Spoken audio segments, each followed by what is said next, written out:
Jai Shri Radhakrishna. Welcome to Sangeeta's kitchen. कशा आहात तुम्ही सर्वजण? मस्त आहात ना? मस्तच राहा. चांगले चांगले पदार्थ बनवत राहा आणि खात राहा. तर हे पहा, आज आमच्याकडे बनलेले आहेत कोबीचे परोठे. तर त्यासाठी मी बाउलमध्ये 1 वाटी गव्हाचं पीठ घेतलेलं आहे. तर बारीक चिरून घेतलेला कोबी आणि गाजर त्याच्यामध्ये टाकून घेतलेला आहे. बारीक चिरून घेतलेला कढीपत्ता त्याच्यामध्ये टाकून घ्यायचा आहे आपल्याला. आणि लाल मसाला टाकून घ्यायचा आहे. किंचितचं असं मीठ टाकून घ्यायचं आहे. किंचितचं असं हळद आणि गरम मसाला देखील टाकून घ्यायचा आहे. आणि जिरं देखील थोडंसं किंचितचं असं जिरं देखील आपल्याला याच्यामध्ये टाकून घ्यायचं आहे. आणि तेल टाकून घ्यायचं आहे आणि मस्त असं छान असा गोळा करून घ्यायचा आहे. आपण ज्याप्रमाणे चपातीला पीठ मळतो तसंच आपल्याला पीठ मळून घ्यायचं आहे, गोळा करून घ्यायचा आहे. तर लागेल तसं आपल्याला इथे पाणी वापरायचं आहे आणि छान असा गोळा तयार करून घ्यायचा आहे आपल्याला. तर याच्यामध्ये मी पांढरे तीळ देखील टाकून घेतलेले आहेत.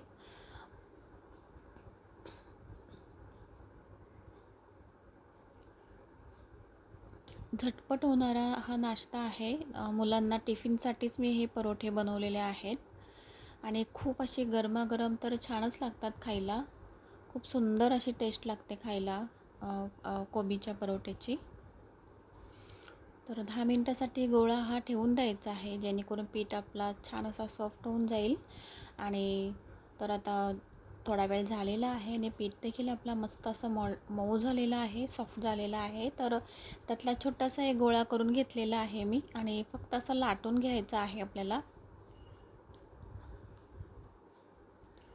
कधी कधी टिफिन बनवायला घाई होऊन जाते, त्यामुळे अशा प्रकारे झटपट होणारे नाश्ता तुम्ही बनवू शकता. मुलांना टिफिनसाठीही बनवू शकता किंवा खाण्यासाठी देखील बनवू शकता.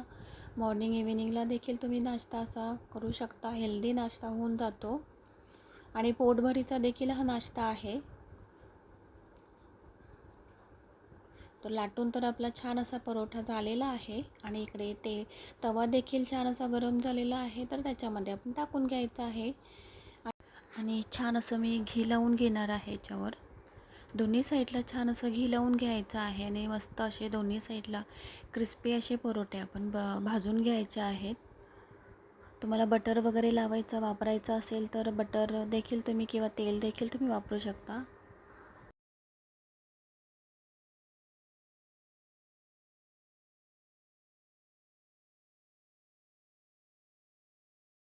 गरमागरम परोठे खूप असे खायला खूप छान लागतात.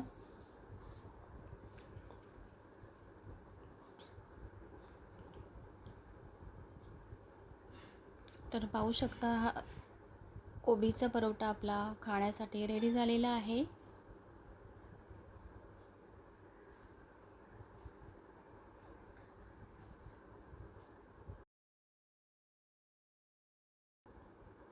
तर पाहू शकता, छान असा क्रिस्पी असा कोबीचा परोठा आपला रेडी झालेला आहे खाण्यासाठी. आणि दुसरा देखील मी परोठा तव्यामध्ये टाकून घेतलेला आहे. छान असं दोन्ही साईडला घी लावून घ्यायचं आहे आपल्याला आणि छान असं मस्त असं क्रिस्पी असं भाजून घ्यायचं आहे.